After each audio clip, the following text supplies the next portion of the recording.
Pendant que la Chine domine, que les États-Unis ripostent et que l'Europe s'organise, un continent observe, un continent riche, un continent stratégique.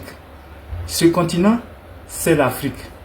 Et dans la guerre des terres rares, elle pourrait changer les règles du jeu. L'Afrique, un géant aux minerais sous-estimé.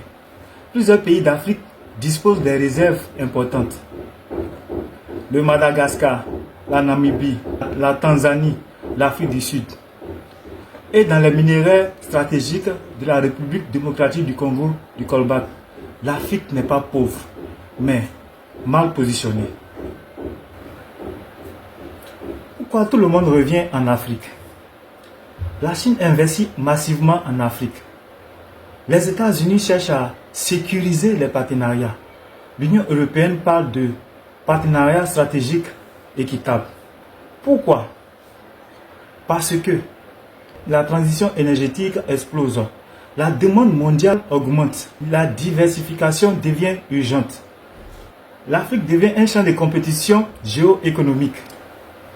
Le vrai problème, c'est l'extraction sans transformation.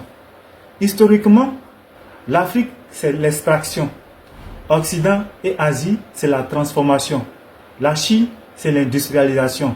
Résultat, faible valeur ajoutée. Peu d'emplois industriels. Dépendance technologique. Si l'Afrique continue ainsi, elle restera un simple fournisseur brut. Mais si elle impose transformation, usine de raffinage, transfert de technologie, alors elle pourra changer la donne. Le risque de nouvelles dépendances. Le danger ici, c'est de remplacer la dépendance européenne par la dépendance chinoise ou investissement. Sans stratégie continentale. Chaque pays négocie seul. C'est une faiblesse. Mais avec une coordination africaine, c'est une puissance. Le scénario du futur. Imaginez raffinage en Afrique, fabrication des aimants en Afrique, assemblage des batteries en Afrique. Cela transforme le continent en industrialisation, en montée de compétences et en souveraineté économique. La question n'est pas est-ce que l'Afrique a des ressources?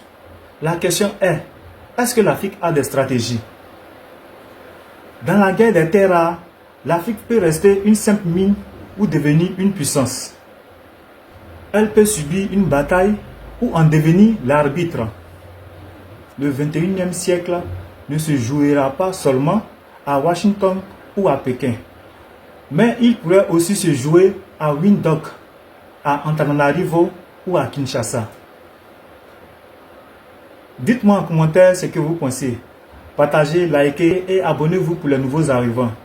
À la prochaine pour une nouvelle vidéo.